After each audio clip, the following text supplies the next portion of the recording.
Welcome to the Jets UK podcast. I'm one of your hosts, Andrews Groves. I'm joined by my co-hosts, Craig Edmunds and Matthew Merrett. How you doing, guys? All good, all good. The Chelsea have just announced the signing of Mark Cucurella.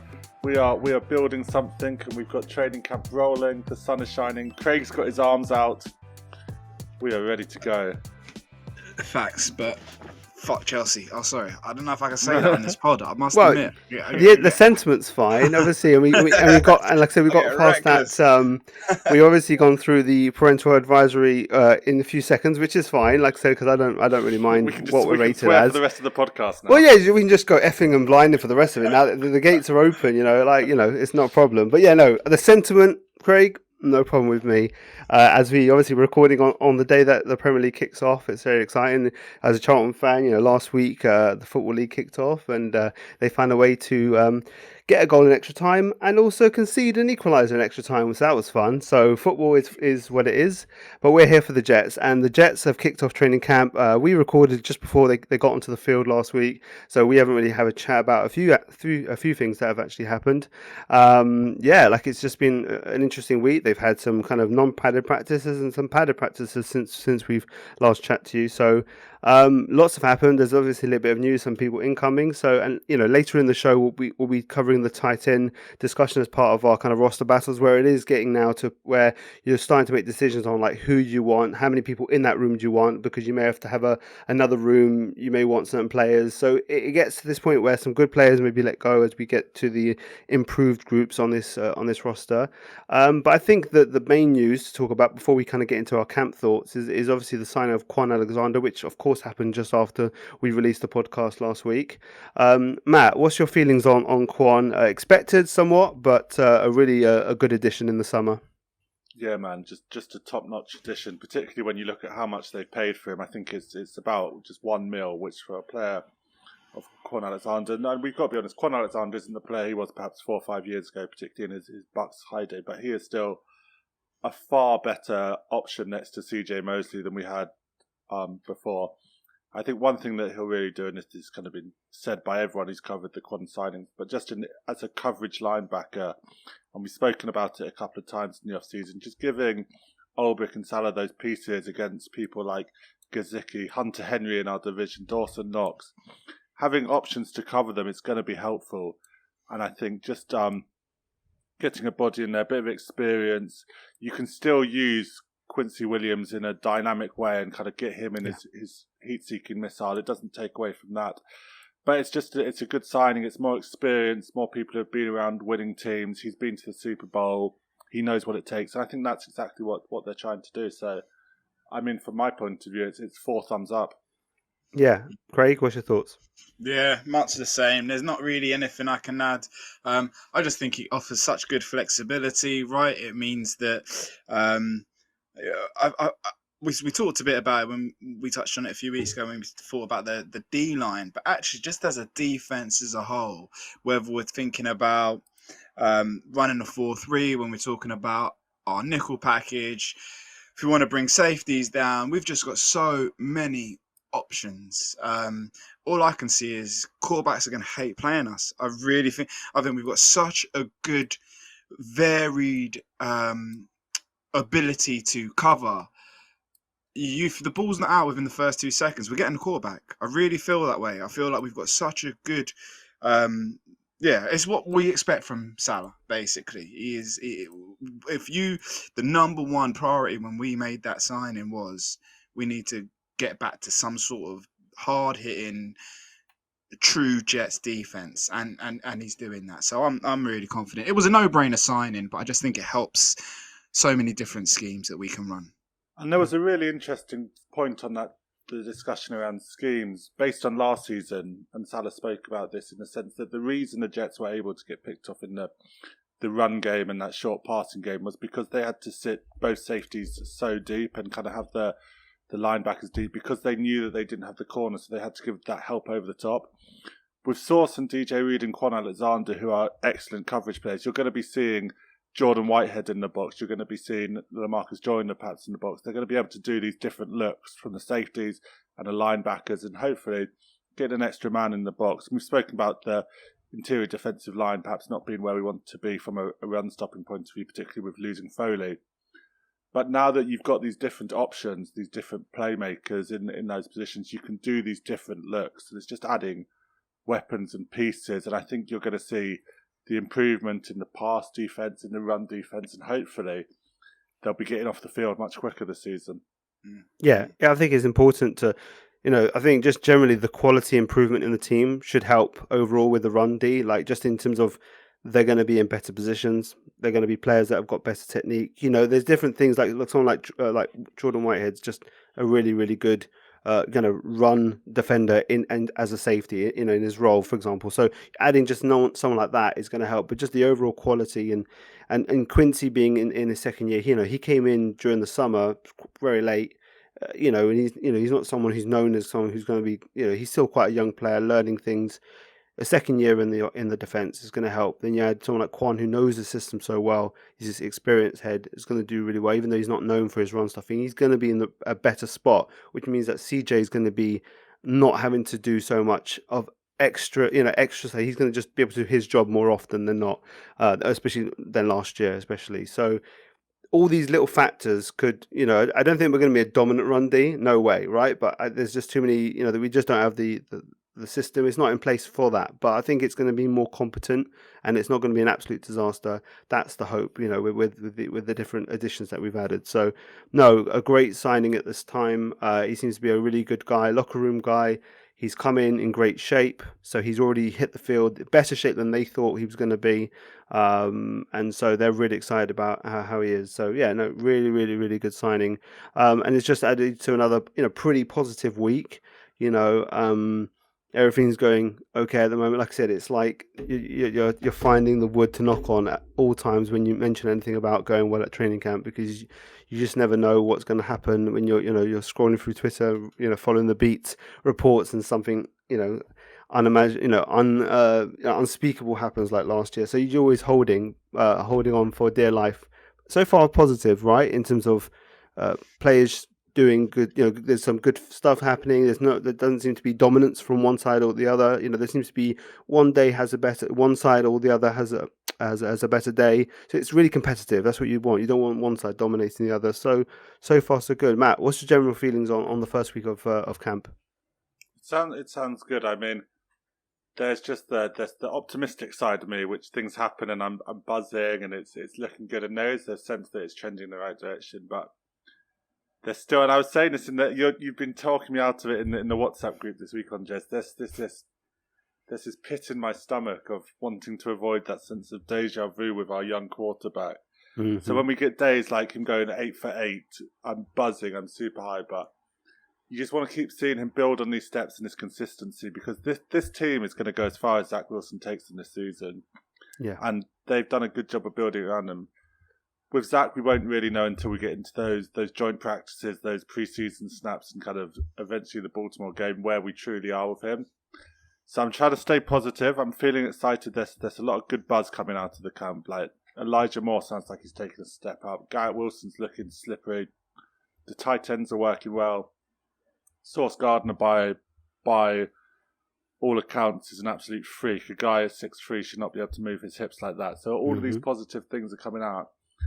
I'm just going to be honest, and there's just this pit in my stomach about Zach Wilson. Hoping for the best. The reason you've got that is because everything else, they've built the team so well right now. Like you look at the wide receiver core, you look at the tight ends, the running backs, the offensive line. Mackay being back in shape, looking good on the field, doing good things. All this is positive. So you're naturally, as a Jets fan, looking for, okay, where's the black hole in this situation, right? You're always and it does come to Zach is the biggest question mark right now. If Mackay's ability, as he showed in, he was inconsistent in terms of health, but in terms of ability, he's an NFL quality tackle at the minimum, right? So is Zach a franchise quarterback, right? And that's the biggest question mark for the whole team, right? It's the most important, but also the biggest question mark that we have. So naturally, that's going to make you worry a bit more about that. Craig, what's your feelings about camp generally and the Zach Wilson situation? So I'll be honest. I hate this period in terms of media coverage. Like, I think I said a few weeks ago. For me, all I want there to be a clear plan, and I want things like timing to improve. Right? There's clearly an approach to training camp. I think it's so hard to take anything away from it. Um, I feel good. I feel fine. I think the big takeaway from me from a lot of what seem to be consistent reports is that DJ Reed don't get beat, and that's unbelievable. I really love the fact that yes, our receivers are all seemingly doing well. There's space for Mims. That's important to me. Carl Lawson looks like Carl Lawson of old. That's really positive. So I think we're going to get days where Zach goes 8 for 8, and we're going to get days where he's, I think he only had 50% of his passes 2 days ago. So it's going to happen, and that's part of it. The coaches are going to be trying new things. Really good news, I think. Joe Flacco seeing the field and having some success. I think it's all good. I think it's fine. I think I'm not taking anything too serious as long as no one gets hurt and there ain't no disasters. People aren't dropping balls. There's no false starts. It's stuff like that will stand out to me. And we're not really hearing that. We're hearing, like you say, people are getting success at different times. That's great. Yep. A lot of confidence in it. That's great. I just want to roll on to game week 1, man. Let's get suited up. This bit, I hate it. It's coming, and I think we'll get more answers. I think the green and white scrimmage is one thing that kind of lifts it a little bit higher than what we currently have, and then you have the preseason games which does that again, and then obviously the first game in the season is another step up. So I think you'll have a little bit more meat to actually, it's not just like reading what the comments are and trying to take your takes from what the beat reporters are writing and how they're writing it. Statistically, Zach had this incompletion, but what were the different things happening? Was he pressured because Conor McDermott filling in for Tafant couldn't hold up, even though it wasn't a sack? Zach was a bit under pressure. Like, you don't know these little dynamics, right? So it's like when you get to see a bit more footage, especially preseason and the season itself, you start to get a better idea for your own self. So absolutely, I think going back to what you say, everyone's having a bit of success. I think it's really good to see.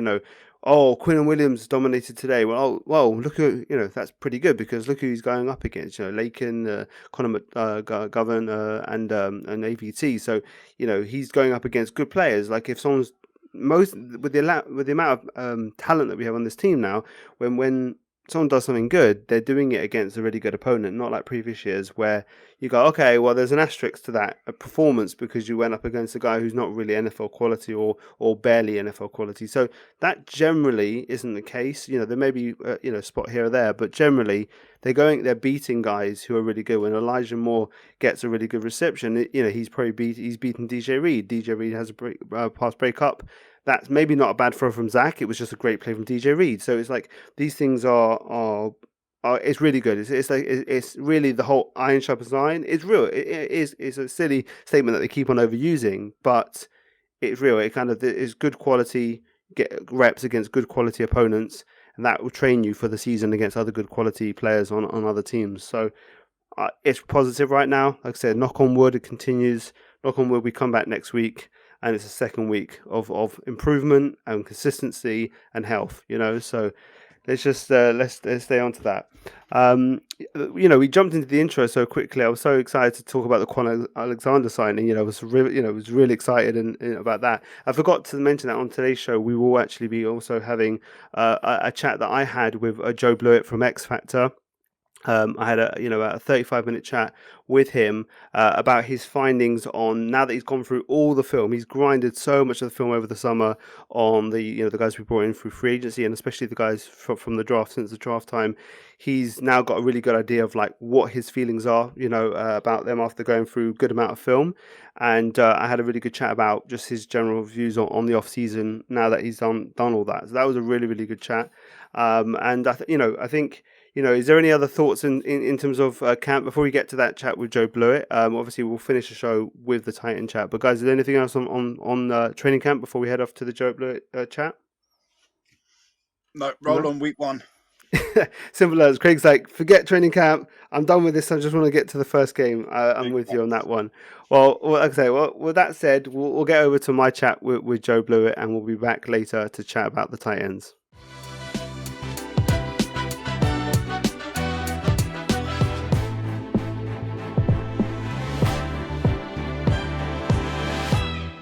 Okay, so I'm joined by Joe Blewett from Jets X Factor, one of the owners over there, and one of David's bosses over there.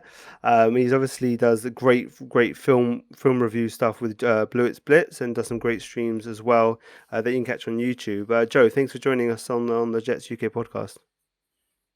Yeah, I was here last year. It was a good time. So I'm looking forward to talking some football, and like we were talking about a little bit pre-show, it's actually exciting to talk about the Jets right now. So willing to rant about them for however long we're about to do this.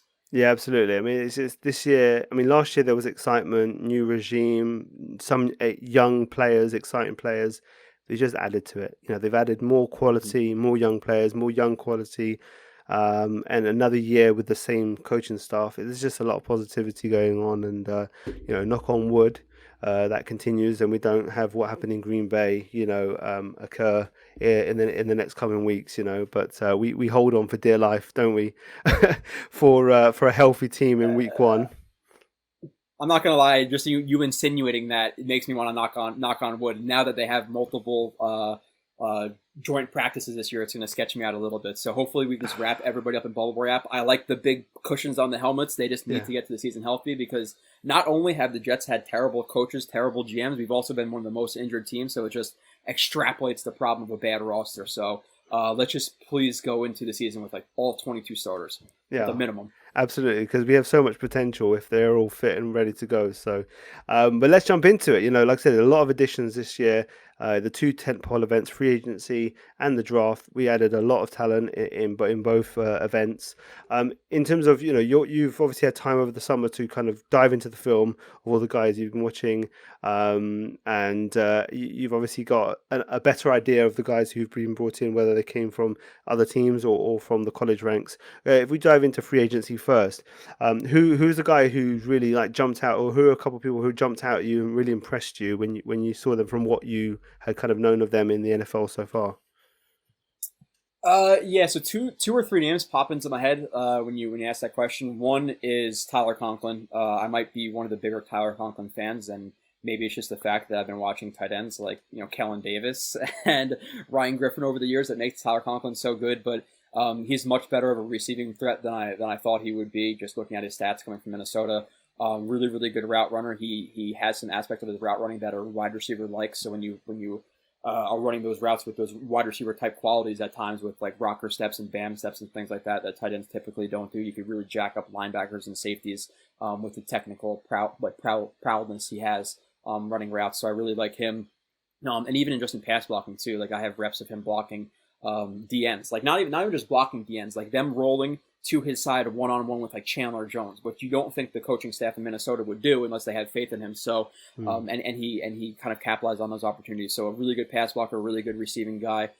So that he was a huge positive, and I'm a big fan of him. Past that, I think Jacob Martin is a guy who is not going to necessarily be talked about as like a starter, or be like one of the key cogs on the Jets team to more of the casual fans, but just in terms of his pass rushing ability, him being used probably 30 to 40% of the reps for the Jets. I'm thinking strictly second and long, third and long type situations, passing downs.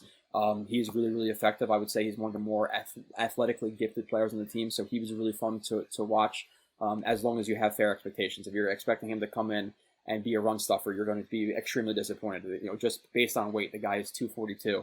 Or right about that, so he's not going to be effective in the run game. But again, in pass rushing, I think he's going to be one of those primary pass rushers. You know, I think the best two guys opposite of Carl Lawson right now at the end is most likely going to be Jacob Martin and probably Vinny Curry if he makes a team. But I could see him being one of the primary pass rushers, which people think, oh, JJ, but I'm thinking Jacob Martin right now over JJ. You know, one rep. So he was another guy who surprised me, and I would say DJ Reed is another guy who you see his contract, you know, $11 million, whatever it was. You're not expecting too much. You see a smaller guy. You know, is he a slot guy who's kind of misplaced as an outside guy? No, absolute dog. Really, really good in zone coverage. I think eventually they're going to try to play him a lot of teams are running like these 3-by-1 sets and things like that, where you have to play some off coverage and more zone into those three receiver sides. If you get man on that 3 receiver side, obviously all the route combos and switch releases and all that stuff is going to jam guys up, so you play more zone there. So I think he's going to be the zone heavy guy on the strong side of the passing the passing threat to the defense. But by offense, that'd be like the 3-by-1 set being on a 3 set, the 3 receiver set. And I think Sauce is going to be on that ISO side eventually. We'll see how quickly they turn into that, because obviously that ISO receiver is typically going to be DeAndre Hopkins, the Stephon Diggs, that one-on-one guy. But I think that's why they want that the Jets. So you could play 3-by-1, and that zone side you could play just strict zone defense. But that one receiver side becomes basically man. If you don't have another threat, if you're not reading the 2, you're not reading the 3, you just match the 1. So it might be a zone call, but with man principles. So I think that's going to be Sauce's responsibility. But it's like an island, right? You've got an island on one side and then zone on the other side, and they want eventually Sauce to ascend to that role. Maybe not in the rookie year, they'll kind of build into it, but that's the idea, right? And DJ Reed's a great guy to have across the field, to be the guy that they'll be, maybe targeting. He won't let up. He's going to really fight to make everything really difficult. And I think he does a good job of that. Just like I think Bryce Hall did a good job of kind of staying tenacious, but he just couldn't locate the ball. And I think DJ Reed's a bit better at that, and just is an upgrade. So yeah, I really like the DJ Reed upgrade. I think all the guys you mentioned are intriguing pieces. Absolutely. Mm-hmm. In terms of guys who were I think overall we're pretty happy with the additions we made and filling the holes that we had to. Is there anybody who you think is maybe the hype train's going a bit too much ahead of where they are in terms of the guys we brought in free agency? So 2 names come to mind, and again, I'm usually the bad guy with the yes. Well, stuff, I said, if you haven't heard Joe, he's a tough marker, and that's what people who are fans of his like him, because he says it as it is. He removes the green goggles and tells you as it is, and it's good because you get to know what your expectations, and you don't make yourself look like a fool when you speak to people going, "This guy's going to be incredible," and they ends up being mediocre, and you look like an idiot. Yeah, you kind of go, okay, there's something to think about there. Maybe there's some positives, some negatives, but Joe will give you all of that. So, yeah, who are the guys that you think, when you looked at it, you go, okay, he's good, but there's some things that maybe, concern or things to think about there? Yeah, for sure. And 2 guys who pop into my mind, and I don't think it's necessarily that people think they're good and they're bad, but they might just be being overrated in terms of how good they are. CJ Uzomah's one. I think he was brought in for his relative to his contract, making a little bit more than Conklin. I think he's a good pass blocker. He's a decent run blocker. I think he's gonna be the primary blocker on the strong side of zones. So he has that aspect of his game. Again, good run blocker, relatively good pass catcher. I think he's the primary yak guy too. You think Conklin, who is more athletic than I thought he would be good at yak, but he's really not. He goes down in first contact all the time. I see people say, "Oh, he's a good yak guy." Show me where, because I've never really seen him. He goes down first contact nearly all the time. So I think Uzomah has that over Conklin. But in general, I think he was brought into that contract more for his leadership and his acumen, like going to the Super Bowl, being a part of those teams, being a part of the build up of a roster, which I think people generally overlook typically in terms of roster construction. But we've seen it all offseason. People praising the locker room, people praising how hard guys work, and we've heard it in the past where we could kind of our BS meter kind of ticks up because we don't really buy it. But this year it seems genuine. I think CJ was brought in for one of those reasons, and we saw it on Flight 2022. They referenced the free agent class and talked about how a lot of these guys have that Super Bowl experience. So I think Uzomah was brought in for that. But I think his play is generally overrated by fans. Like, big guy, 6'6", red zone threat. He was rarely used as a red zone threat with Cincy, and he doesn't necessarily have the best hands in contested situations. Even if you watch that one highlight, which I bring up in the review, you watch the one highlight of him. I think it's like a crosser versus the lines. He catches the ball with some of the worst technical form I've ever seen, and if he gets hit, the ball gets dropped. So I like Uzomah. I think he's being a little bit overrated, and I think the main one by fans is Laken Tomlinson. I like Laken Tomlinson, but Jets fans talk about him like he's one of the top guards in the NFL. I think he's more, let's say, for left guards. And it's hard to quantify unless you go through the entire NFL and go through each guard individually, which I haven't yet done. But I have the general feel like he's in that more like 8 to 10, 8 to 12 range, where he's a very solid guard. He's a guy with, again, familiarity with the system, which they obviously bring into thought when they're signing guys. So that's a part of it. Health is another part of it. We saw that on the documentary as well. Yeah. And past that, he's a solid guard. He's just not great. Whether it be hand carriage is too wide and low, or just certain technical aspects that I'm not a big fan of. But again, not a top guy. 8 to 12, not in the top 5 where I think Jets fans are rating him right now. So he might have got a little bit overpaid, but I get it. Yeah, I mean, he's also got that leadership. He's a good locker room guy. Again, once again, they are really emphasis. The guys they bring in are super high character guys, and he fits the mold there as well. So he knows the system. He kind of slots right in. So there's benefits there, and yeah, and I think overall, him being part of this line is going to be absolutely fine. You just say, I think it's just so you're aware that there are some things that that play was not so great from Laken. Just so you're not get surprised about it. It's good to know these things. Absolutely. In terms of your overall thoughts on the free agent class, including a guy we just brought in recently, if you throw Kwon Alexander into that as well, you've been watching film recently on him, as you told me before the recording. What's your general thoughts of the free agents that they've brought in this year? I'm really glad, and just in general too, like, which is something that I think is overlooked a little bit, like the acumen of these guys. Like a lot of these guys being to the Super Bowl and stuff, you could just bring in a guy or two that just flips the narrative on the feeling of the locker room. So bringing in a bunch of guys like that championship experience, and guys who seem like genuinely glad to be Jets and like wanting to be part of this defense with Saleh and all that. Like it's really encouraging. So just in general, the overall look of it is seemingly very well, just in terms of like locker room chemistry and stuff like that. But you address a lot of big holes. Like you're going from, listen, at the end of the day, yeah, Tomlinson's not a top 5 guard to me. He's more in the 8 to 12 range, but you're going from 8 to 12 from GVR, massive upgrade. You're talking about tight ends, which was my main gripe with Joe Douglas last year. You're looking at an OC who is going to rely heavily on tight ends. You handcuff him. You handcuff the quarterback whose best friend is that tight end, and you're giving him Ryan Griffin and Tyler Kroft and Yeboah. Like come on, Wesco. So going from that to Conklin and Uzama was great, and that was before the draft we added Ruckert, so we're already happy there. Defense, again, a lot of people said, okay, they don't value corner, which I never really got unless you're just running like strictly cover 2. I just don't get the de-emphasis of corner in the system. Now maybe it's not the primary thing they value. Maybe they value defensive line more than that, but I still think that they value corner. It's still the second most important position on any defense, at least to me. So bringing in DJ Reed, another really good guy. Whitehead is another good signing who might fall into a little bit of the overrated category by fans. I think, looking at $7-8 million contract, I think he's deserving of that. He's not Marcus Williams. He's not one of those guys. He has some issues in coverage. And yes, while he is a big hitter, he's also a boomer bust tackler where he's going to miss a tackle because he tries to lower his shoulder and doesn't wrap up. But in general, they addressed a lot of key weaknesses. So it was great, and it set us up in the draft to take BPA at some spots. Now, obviously, they filled some holes, but in general, they absolutely crushed the offseason from the free agency standpoint. They didn't overpay anybody. Maybe a little tiny bits like Tomlinson, maybe a little bit to Uzama, but there was no Tremaine Johnson, CJ Mosley contract out there. So yeah. I think the Jets got fair value and even addressed some depth positions. Bringing Curry back might be a little bit overlooked. Bringing Jacob Martin, bringing Solomon Thomas, like they had a very good free agency. Nate Herbig, the guy that you were watching before as we recorded.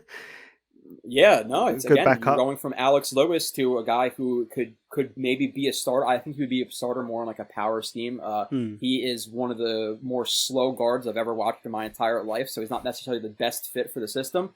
But going again from GVR and Alex Lewis to now Nate Herbig and Feeney, who we all love him for chugging beers and stuff like that, but we were kind of nervous about his play. When he played last year, he was actually relatively decent. So now you have two guys who have guard center flexibility because Nate Herbig played some center as well. It's another good sign. So he not only addressed the starters, but addressed the depth, and that's something the Jets have not had in years. So absolutely, because no matter, even if we have a healthy year compared to what we normally have, you're still going to get nicks and people missing games here and there. So to have people on the line, which is so crucial for Zach and the rest of the offense, to have people who aren't just going to be Connor McDermotting it up, as we saw on today's practice. We're recording on Monday, and he just got we saw that he was in for one play or something. He got blown by like Carl Lawson at 1 second got to Zach. So yeah, if we can push people like the Connor McDermott level players out of the squad, and out of the 53, the better. So I think we're in the process of doing that, and I think these backups are good, and the people we brought in to start are really good as well. Set us up for the draft, as you said. To go into the draft, we obviously had a lot of capital. Very exciting times, and we didn't know who we were going to pick, which way we were going to. It was a big debate about where we were going to go at 4 and 10. Who are the guys? You looked at the film. What was your general feelings of the draft? And then we will go into kind of the guys you thought were better and maybe not as good later on. So, what was your general thoughts of the draft class in total? Again, I don't think you could be upset as a Jets fan. Like, you might have preferred a pick or two just to be a little bit different, but overall, when you walk away with what they walked away with, you have to be happy. And it's been almost like not rehearsed, but it's been said so much by Jets fans at this point. I don't want to say it again, but like, you're sitting at 10, you think it's a D end. It's not a D end. It's Garrett Wilson. You're like, who the hell is going to be that D end? So we're all nervous there until pick 25, 26, and they traded back up for JJ, who. I like JJ. Well, I like JJ, but people think I hate JJ. Let's address that first. People think I hate JJ because I thought he was more of a late teens, early 20s pick, which doesn't mean I hate him. I just don't think he's a top 4, top 10 player. I didn't see him as that, and he went at 26, where I valued him more. So that was a good pick.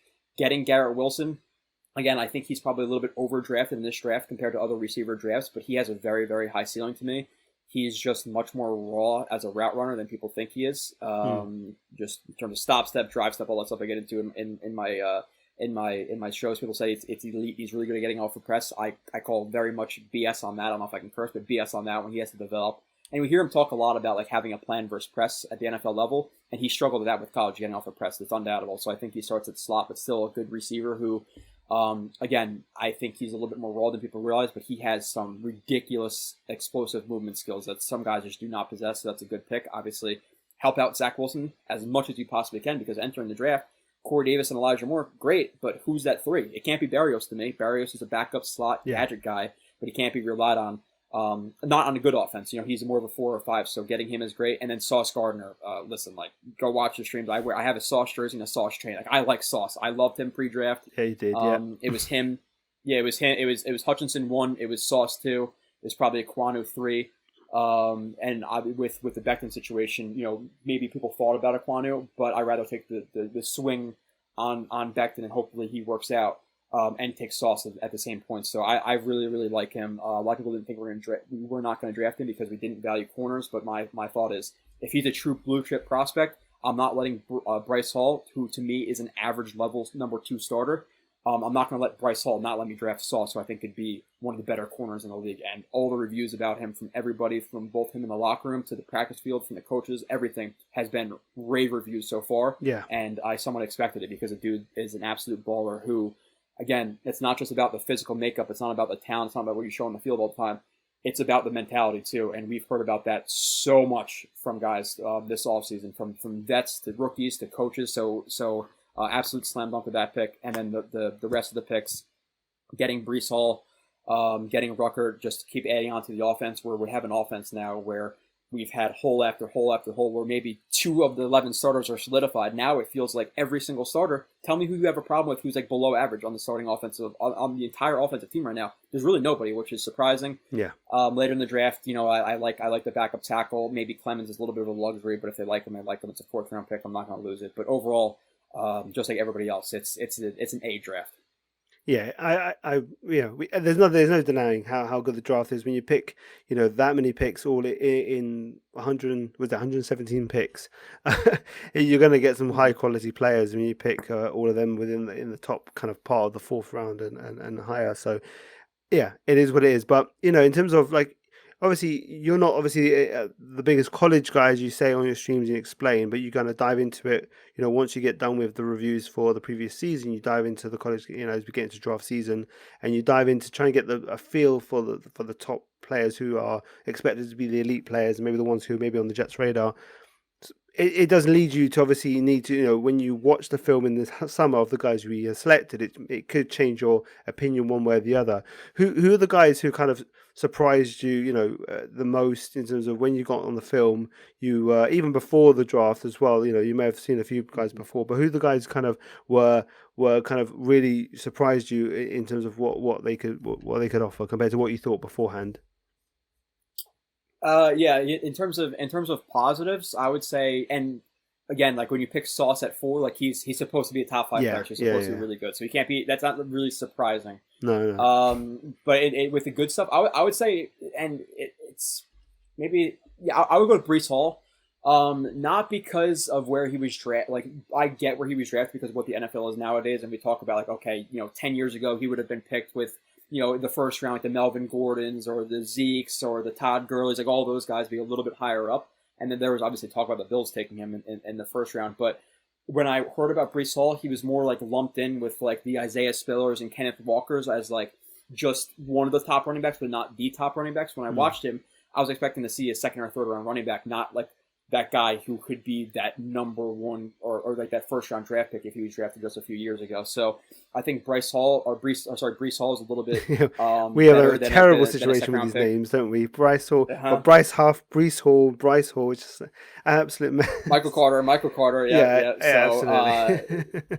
Yeah, but he was better than I expected. Again, I just think not necessarily that he deserved to be a first round draft pick in today's NFL, but he was farther above the pack than I realized or that I heard about pre-draft. In terms of like the negative guys who surprised me, this is more just watching them before the draft. Again, Garrett Wilson to me, like Elijah Moore versus Garrett Wilson. If you're just gonna stack up their talent one for one or just the players, I'm taking Elijah Moore over Garrett Wilson. So I'm shocked that he fell to the second round like he did because if Elijah Moore was in this draft, I feel that he would probably be wide receiver 1. Unless you're talking about Jameson Williams' health, you can argue maybe London over him for me personally. But so Garrett Wilson might have been a little bit overdrafted, but I get the swing on the talent, and especially trying to surround Zach Wilson and just going into it. You hear elite route runner, and to me, I am really, really nitpicky on receiver route running, and he has some issues with his route running in terms of like falling out of his breaks and again, just not committing to stop steps and drive steps, which we get into during the reviews. He's chaotic, isn't he? He's a little chaotic with his movement, isn't he? He overstrides. So when you're getting into that first stop step, you're running, you're selling the stem. That first step to stop yourself, you really want to explode into the ground and really sit over top of that first step. But instead, he overstrides into it. So he almost does a full split in midair and lunges over it. When you're lunging like that, your momentum is going over your knee when you want it to go into the ground to stop yourself. So that's why we see him slipping a lot, because he's not completely stopping himself. And there's little things like him leaning out of brace and stuff like that. He has to learn how to attack the ball better at the ground, which is hilarious because if you saw the Jets practice the other day, they hyped up the catch by Garrett Wilson, and I screenshotted the freeze frame. He actually dropped it, and he has a problem with that. He had a problem with that at Ohio State where he doesn't attack the ball properly when he's coming back to it when it's low, which I go over. I think that review is dropping soon, but so he's a little bit overrated by fans. I think in general, like if you stack him up versus like CeeDee Lambs and Judy's and those guys coming out as prospects, he's definitely below those guys. So maybe a little bit overdrafted in this receiver class, but I still like his potential. And to be again to kind of get into this a little bit, the good thing about his situation is number 10 pick for the Jets years past, automatic receiver 1. He can easily be option 5 or 6 in this offense, and we're not going to lose sleep over it because you have the Breece Halls, you have the Carters, you have the Conklins, Davis, etc. So he's in a good spot. And then again, for me, JJ, people talk about him top 5. I brought up his flaws, like the pass rush plan, all that. I thought he was a late teens, early 20s guy. That's where he went. So kind of assist me, like, hey, you were right about him, which they were trying to trade up from 15, but still, if you went 4 or 10 to the Jets, I would have been disappointed. But overall, again, where he went, it's a good value pick.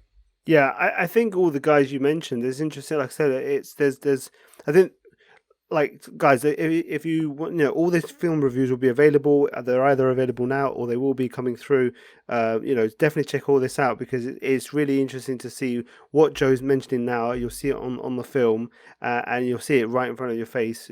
What he's talking about.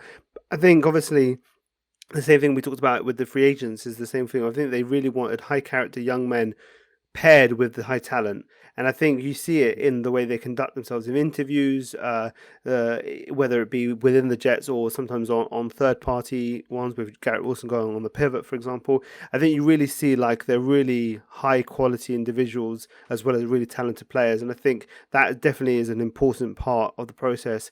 I think when they talked about the whole Navy SEALs leadership thing, I think you can really see how much that is important to them in terms of a sliding scale of leadership versus quality. And if you've got guys who's got a really high ceiling and a guy who's really a great guy, you think he'll work towards improving and hitting that ceiling is more likely.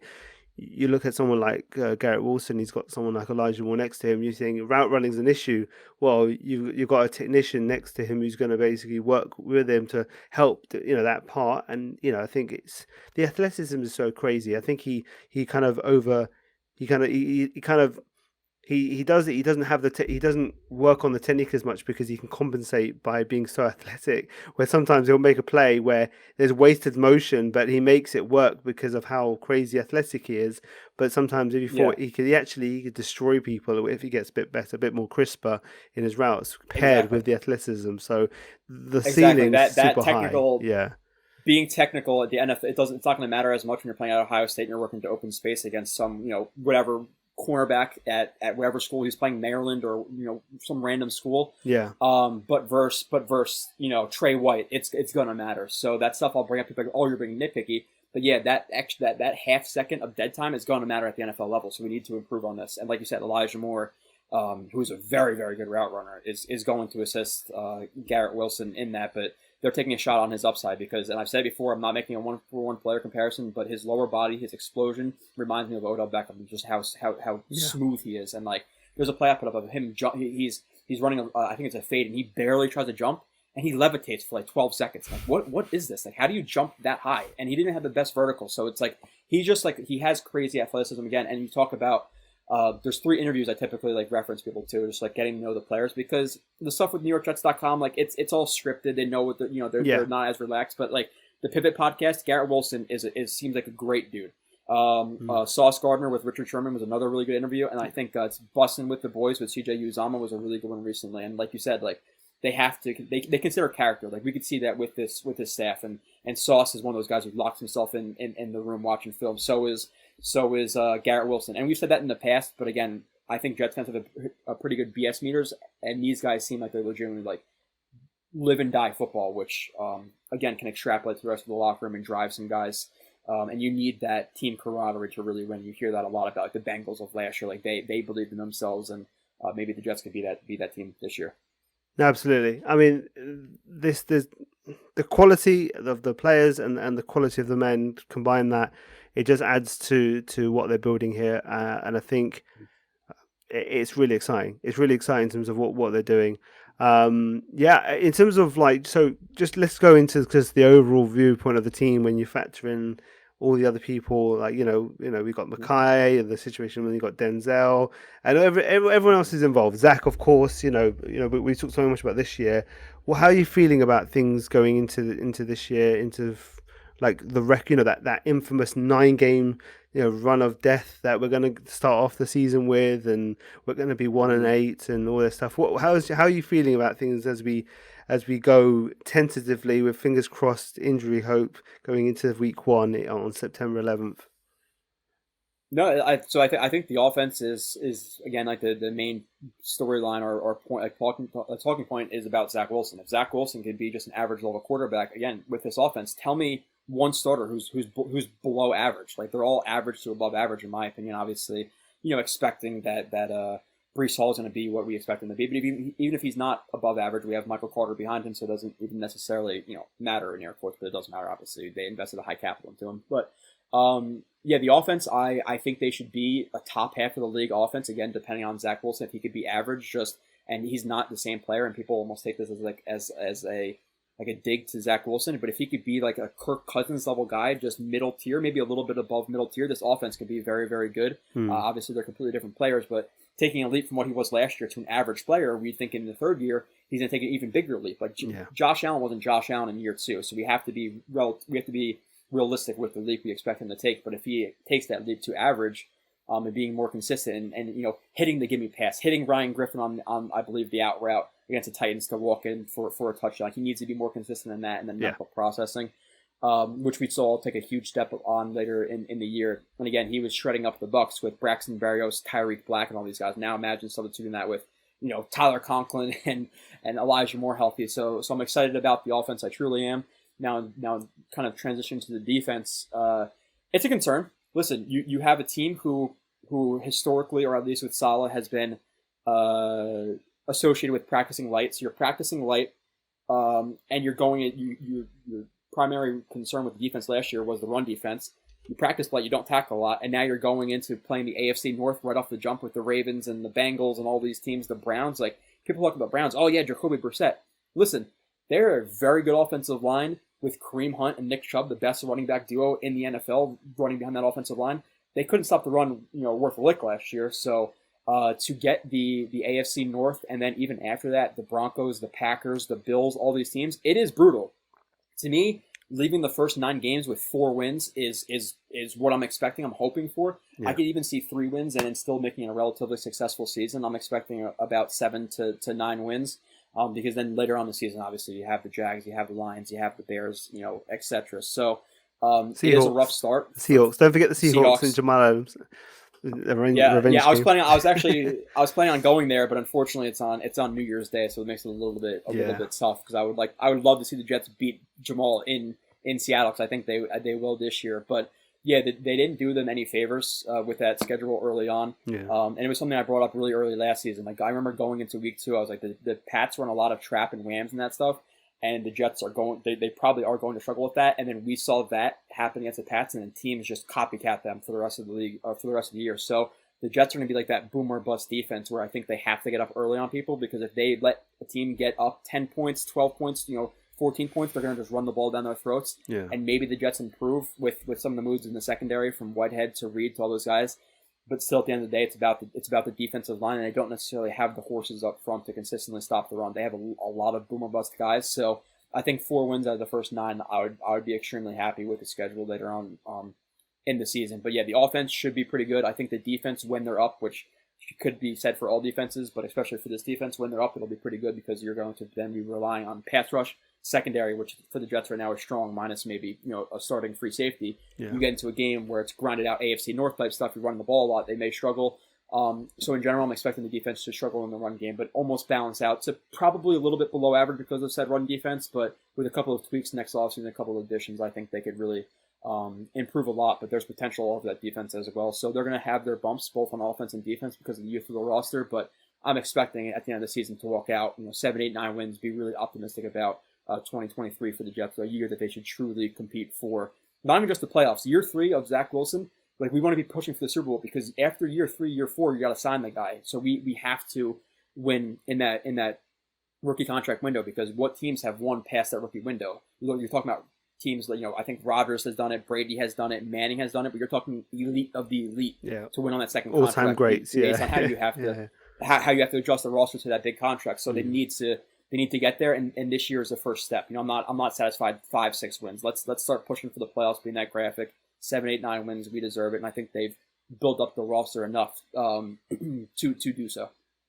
Yeah, I think so too. I think a lot of people are underestimating the Jets just because they've been so bad for so long, and you don't pay too much attention to what they're doing. I think quietly we see the difference between this team and what we thought we were hoping to make. We really had the full green goggles on a few years ago. I think you can see the difference where the talent is. You're not projecting things crazily.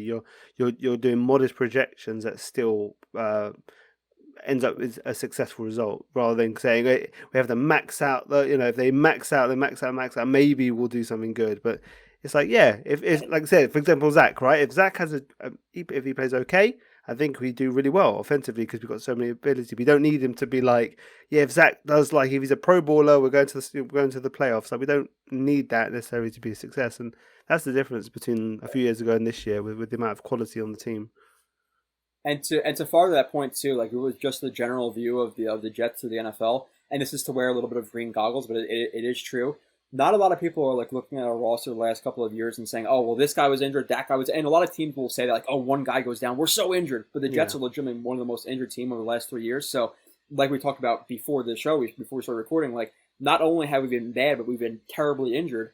So people don't realize, okay, Lawson went down, Jordan went down, this guy went down, that guy went down. So if we just assume general health, this mid-level health, the roster is going to take a big step up from last year too. And like I do that top 25 list every year. We lost number 2 and 3 on my list last year. We lost Becton and Carl Lawson. So again, not only have we been bad, but we've been brutally injured. So just assuming health, we should be better. And then you add the talent on top of that. Why can't they win 8, 9, 10 games? Now, obviously, it's a really hard AFC. Of course, when the Jets are starting to get good, the AFC is absolutely stacked. But no excuses. Let's compete for the playoffs. No, absolutely. It is time for them to stop being a joke. We're past the Gase stuff. We're past the stench of the Gase era as well, and it's time to kick on into being a respectable NFL team. And we give people a hard game on Sundays, whether we win or lose. It's time for us to kind of really give people a good game more often than not on a Sunday. And have more to cheer about. And I think that's coming. I think it's coming, but you just want to just rein back a little bit and just not be too optimistic. Expect the worst. Well, of course, we always do, right? If you've been supporting the team long enough, you will naturally be damaged goods. But logically, there's a lot of positivity to look forward to as we talk about on all our shows that we do as crazy Jet content creators that we have over the web, and you guys are one of them. Like I said, Joe, the guys at Jets Fact, obviously the website crazy good with all the articles, the film reviews, the news that Robbie Sabo puts out. David writes for them as well.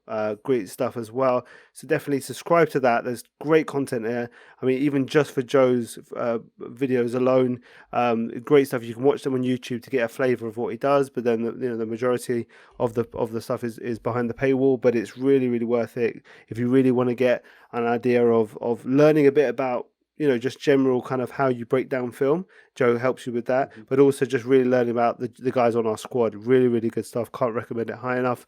And obviously, also your streams are really fun. I really enjoy the streams on YouTube.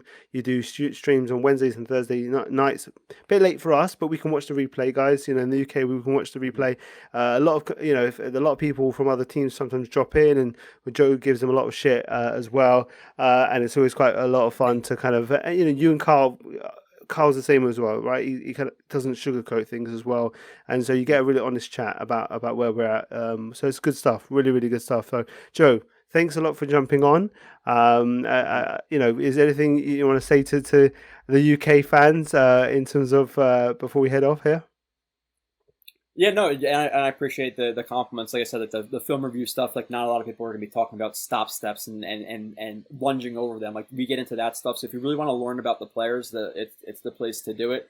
I know it can be a bit dry, but we really get into the nitty gritty about the players. So if you're a diehard fan, check them out. And you don't necessarily have to check out the review about Nate Herbig, but if you're interested in Conklin, go watch Conklin. Yeah. And then, like you said, the streams, while it's more talking points, it's based on opinions that are based on like fact with film. So we have a lot of people will come in and shoot out opinions that are completely false, and we'll ask them to kind of provide evidence, and typically they log off or they whatever. So the streams can get interesting.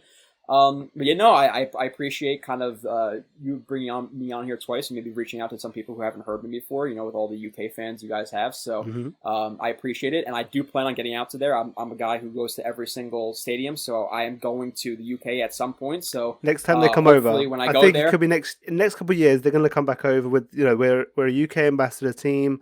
We've got the official Jets account. They're really pushing, Woody Johnson's obviously links with the UK. They're going to come back in maybe next year, if not the year after. Get over here. Come join the Jets UK family for some drinks beforehand and hang out for sure. I mean, it'd be great stuff as well. It would be really, really welcome. Yeah, for sure. That I would absolutely love that. And then past that, like I've had guys like from like Iowa, or not Iowa, it's some guy from like Nebraska last year who came to my tailgate. A lot of you guys too. Like if you guys are ever coming to a game, I don't know where to spot the tailgate, all that stuff, you guys can always DM me, JoeRB31 on Twitter. I am more than willing to accommodate you guys or coming to tailgates and stuff like that. So if you are trying to fly over for a game, definitely let me know. Absolutely, guys. I know some of you guys are going to the Bears game. There's a big kind of contingent heading over for the Bears game, which is cool because it's. I think there's going to be the black uniform is going to be there. You're going to have a Ring of Honor. I don't know. I can't remember which of the three is going to be, but there's a lot of happening. So they're going over for Chicago. The Chicago game, yeah. I think it's Mangold. Yeah, Mangold, yeah, okay. So yeah, guys, hit up. I'm sure you guys are going to be with the Gotham City crew. You're going to be with all the other guys. Yeah, Joe and his guys are really good fun as well. So hit him up as well if you want to meet up and have a good time before the game, and kind of get to know the guys in tailgating. While tailgating, that's really good stuff. But Joe, thanks a lot for jumping on. I really, really appreciate it. And we're going to head back to the main show.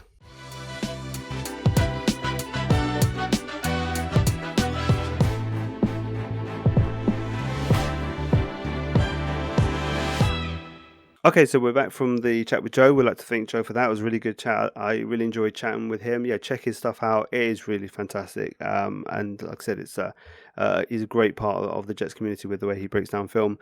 Guys, so the tight end discussion. Like we were talking before the recording, this room probably would have been one of the first weeks we talked, if not the first week we talked about if we did something like this last year, in the order that we did it. So it's pretty high up in the rankings. They've added some great players.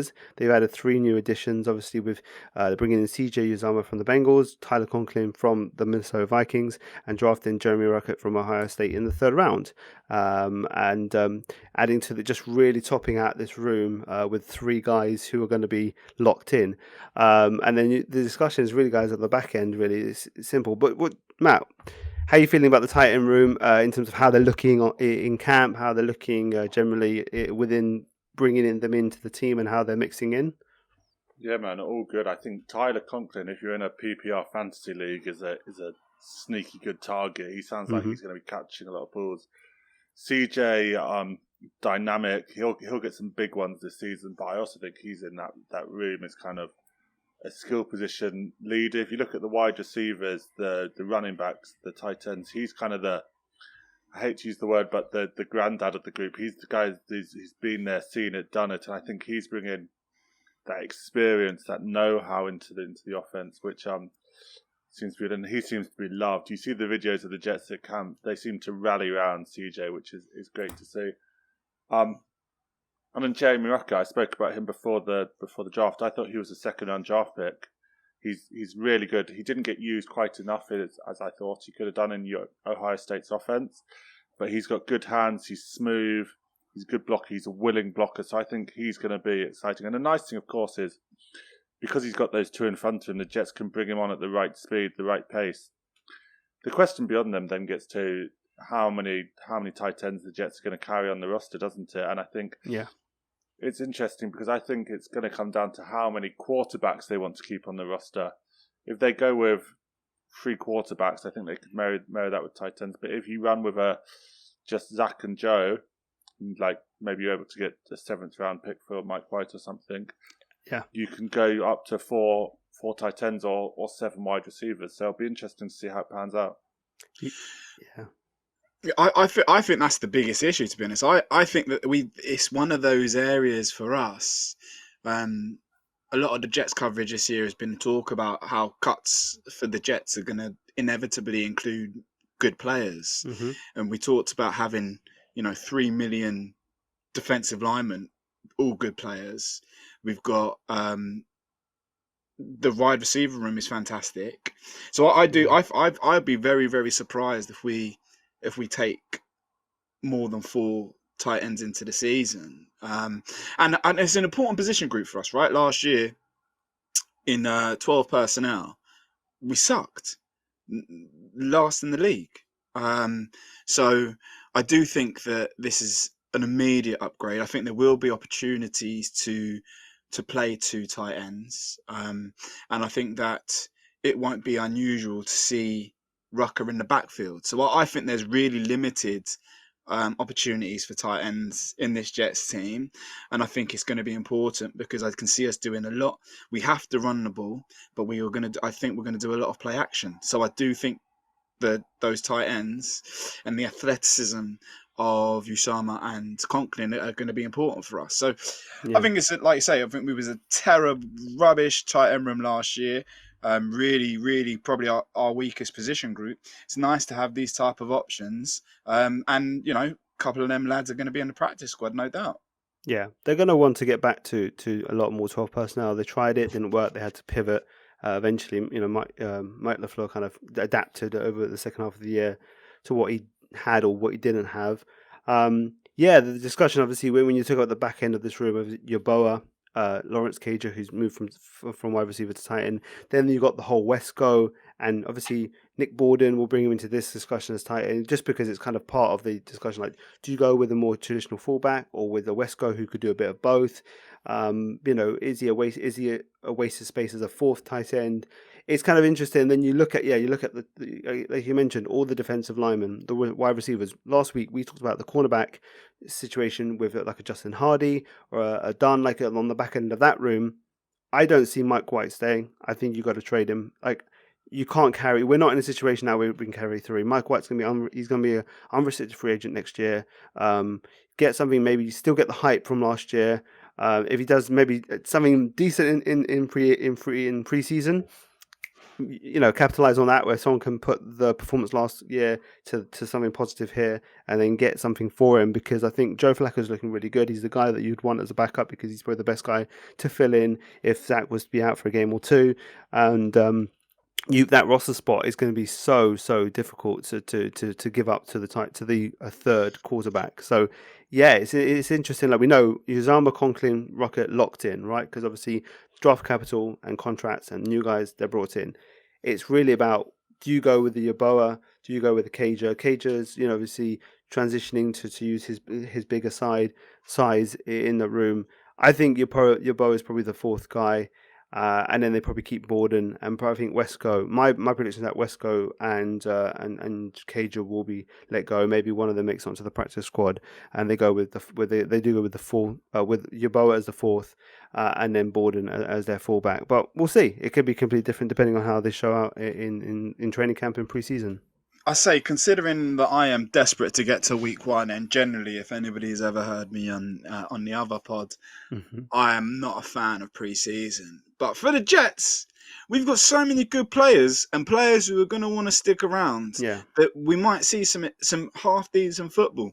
I do think I like I say, I think there's only one spot. I cannot see us taking 5 tight ends, whether that's a tight end / fullback. I think there's one spot available. I agree. But these players are going to have to play. They're going to have to play out, and they're going to have to win a spot. No, I just echo what Craig said, and I think this might be where you see Wesco have an advantage over Yeboah. If you do want to do the carrying 4, then I think you can bring in Wesco because he can give you that flexibility to play him as a fullback sometimes, as that kind of lead blocker, that H-back. So, which obviously then brings you the question on what you want to do with Yeboah, because I'm sure they would love to stash him on the practice squad for one more year. But I think if they get to the point where he's on waivers and he's cut, I think another team is going to be snapping up Yeboah for their tight end 3 because he's dynamic in that role. So you kind of between a rock and a hard place, aren't you, if you're the Jets, in terms of how you want to carry them forward. But just knowing how LaFleur likes to run his offense and getting that lead back out there, there's been questions as to whether Ruckert could do that in his rookie year. But Wesco does that job fairly solidly, so I think that might be where we see him. And then you're looking at Cager. I think Cager will probably ride the practice squad.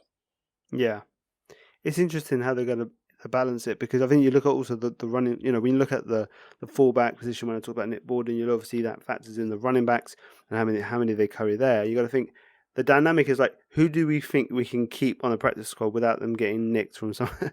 And like, who's more likely to clear waivers and make it through than another guy? And you got to keep the big name guys in. I think so. Mike White, maybe you can get trade value for him. And I think someone like Zonovan Knight maybe is a guy who can make it, because he's a undrafted rookie. You could get him. You know, you never know who's going to get pinched. There may be someone who really loves someone and realizes they're available. But I think he's a guy you could bring on the practice squad. I think you've run with 3 running backs with the 2 guys. And I think Tevin Coleman probably is the third.